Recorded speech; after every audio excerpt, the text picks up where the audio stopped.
Hi everyone, I will show you how to turn off all notifications on Reddit. First of all, you need to tap and hold your Reddit app and go to app information. Now go to notifications and you need to turn off the show notifications option.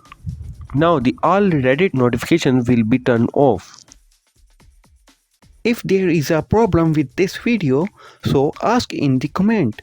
Any problem related to social media and internet, let us know in the comment bar so we can make a video on it. Please like this video and press the bell icon for any update.